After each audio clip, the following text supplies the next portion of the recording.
Сәлем, құрметті достар, сіздермен бірге денсаулық үшін каналы. Бүгінгі видеода коронавирусқа қарсы вакцина туралы екінші бөлімін айтатын боламын. Алдыңғы видеода вакцинацияның бірінші бөлім шығарған болатын. Сонда комментарияда адамдар ауырып жатыр, алуға қорқып отырмыз деген сияқты комментариялар жазылып жатыр. Соған айта кететін болсақ, вакцинациядан кейін адам ауырмайды.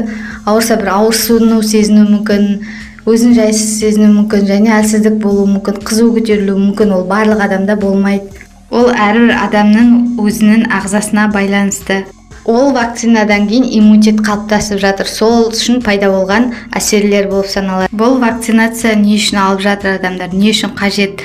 Коронавирус болған жағдайда ауруды жеңіл өткеру үшін және коронавирустан болған өлімнен сақтау үшін қажет. Достар, бірінші вакцинаны алмай жатып дәрігерге тексеріліп алыңыз. Сізде егер обострение болып жүрсе, созылмалы ауруыңыз қатты асқынып кетсе, ол кезде вакцинация алуға болмайды. Соның барлығын дәрігермен кеңесіп тексеріліп алыңыз. Вакцинациядан кейін адамда әлсіздік болуы мүмкін, және де салған жер ісініп кетуі мүмкін, және қызу көтерілуі мүмкін. Ол антиденелер, яғни вакцинациядан иммунитет қалыптасып жатыр деген сөз. Және де деген адамда 38 градусқа дейін көтерілуі мүмкін. Одан асып бара жатса, парацетамол ішіп алыңыз. Негізі екпеден кейін көлік айдамаңыз, үйде болыңыз, өз-өзіңізді күтіп, алкогольді ішімдік ішпеңіз.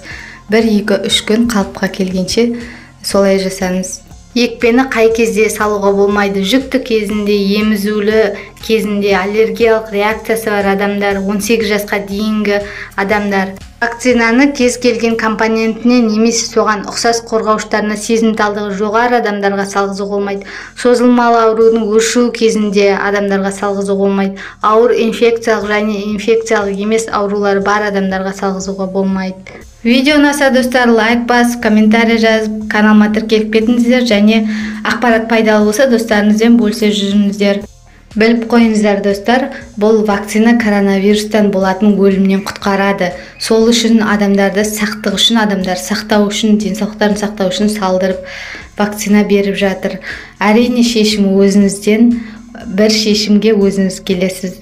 Денсаулықтарыңыз мықты болсын. Мен сіздерді жақсы көремін. Сау болыңыздар. Мен сіздерге жақсылық тілеймін.